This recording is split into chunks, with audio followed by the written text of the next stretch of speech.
No vaccine, no work. Employers discuss making COVID immunity mandatory for workers.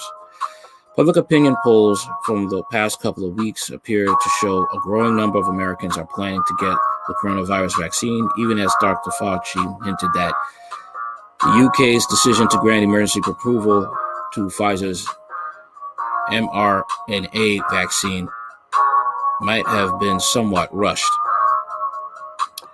A recent Goldman research note intended for its institutional clients showed as much, citing polling numbers from YouGov.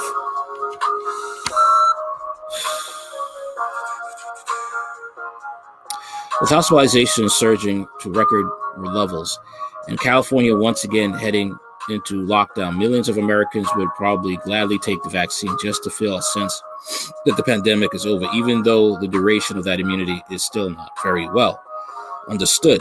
And some conspiracy-minded skeptics have raised questions about the headline efficiency numbers. But as the US and UK prepare to start delivering the first jabs in the week, industries are jockeying to try and get their workers designated as essential so they can have faster access to the vaccine. For many, profits are ultimately on the line. As you can see that for the love of money comes out evil. Is the root of all evil, the love of money. Nothing wrong with having money, nothing wrong with making money, but it's the love of it is the root of all evil. And this is what they're doing. That they're putting profit before the people, before healthcare. Even though many Americans believe it's morally reprehensible to fire someone for refusing to take a vaccine, some companies and industry groups are planning to require workers to be vaccinated as a precondition for returning to work. Maybe they think taking such a public stand might help them secure supplies for their vaccine more quickly. Whatever the reason, even for white-collar workers who have been comfortably ensconced in their homes and apartments for the last 9 months, the subtext is pretty clear. No vaccine, no work. Here's more from the Hill. Companies will soon face a tough decision about whether to require their employees to get vaccinated for COVID-19 as a condition for returning to work. Employers believe they are on a firm legal ground to mandate vaccinations, but that doesn't mean enforcement won't be without its challenges, particularly given the backlash in some parts of the country to mass mandates and smaller groups opposed to vaccinations of any kind. However, many corporations might soon find that their workers, not just blue-collar manufacturer workers, but white-collar office drones too, either don't share their concerns, can't get their hands on a vaccine, or are simply skeptical of the long-term side effects and would prefer to simply wait and see. Fortunately for these workers, U.S. law offers a way to push back. Companies can require it, yes, but they may bump against legal limits. COVID is such uncharted territory that as we see employers acting, as we see others acting, more edges in the law are being articulated, said Allison Hoffman, University of Pennsylvania Carey Law School professor. Some business groups are starting to get out in front of the issue by voicing public support for vaccination requirements. Jay Timmons, CEO of the National Association of Manufacturers, stressed that the vaccine is needed to protect essential personnel, including manufacturing workers, and that his group would back member companies implementing vaccination requirements. While there are likely legal concerns with blanket mandates, if any of our members believe that a requirement of their company was the right thing to do, we would certainly support that within the bounds of the law. But America's future depends on folks rolling up their sleeves in a new way, Timmons told The Hill. The legal limits that employers could run up against are related to the American Disabilities Act and Title VII of the Civil Rights Act of 1964. which allow for employee vaccination exemptions under certain health and religious reasons. The Equal Employment Opportunities Act, the EEOC, in March said an employer covered by the ADA Title VII can't compel all of its work employees to take a vaccine. The Commission continues to closely monitor the developments of a COVID-19 vaccine and is articulately evaluating how a potential vaccine would interact with employers' obligations under the Americans with Disabilities Act, Title VII of the Civil Rights Act of 1964, and the other laws the Commission enforces. Christina Saaz-Nazer, an EEOC spokeswoman, told The Hill. Last week, Joe Biden, who vowed during the debates to make masks mandatory nationwide, switched it up and said he wouldn't make vaccines mandatory for every, just like he wouldn't demand vaccinations be made mandatory. The UK's Boris Johnson has pledged not to mandate vaccinations, and other world leaders have as well. But let's back up for a second. Some kind of federal edict mandating vaccinations isn't the only method for coercing the entire population to accept them. Oftentimes, political leaders, for whatever their reasons, will opt instead for a more subtle approach.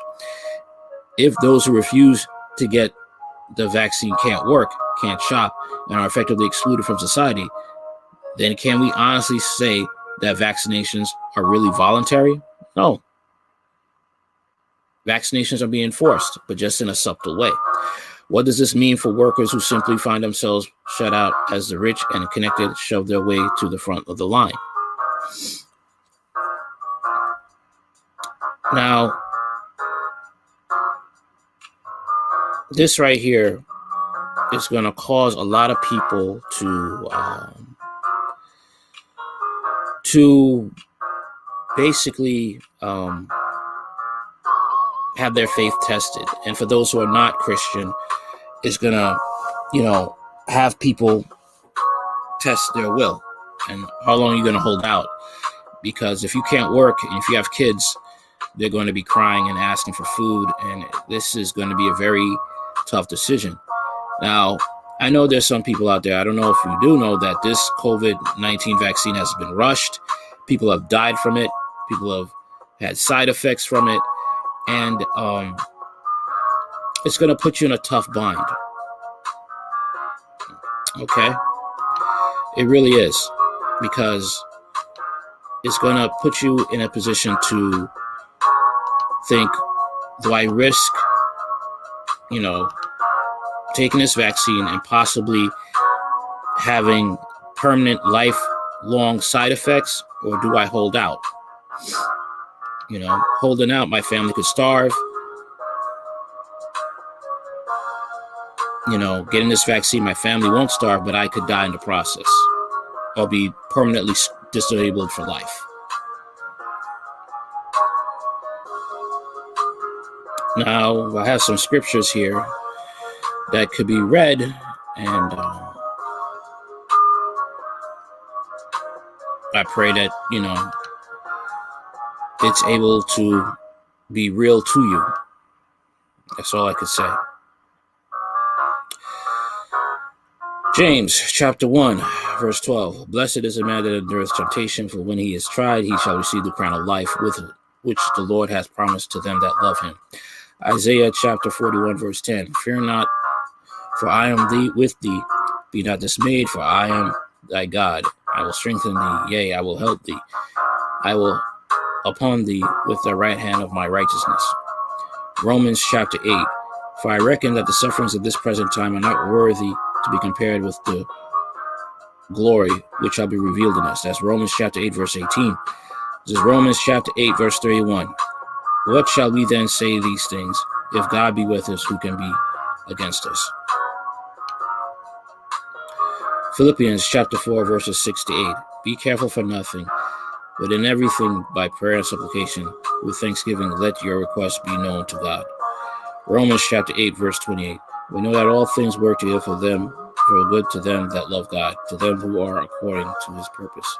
Psalms chapter 50, verse 15. And call upon me in the day of trouble, and I will deliver thee, and thou shalt glorify me. 2 Corinthians chapter 1, verses 3 to 4. Blessed be God, even the Father of our Lord Jesus Christ, the Father of mercies and the God of all comfort.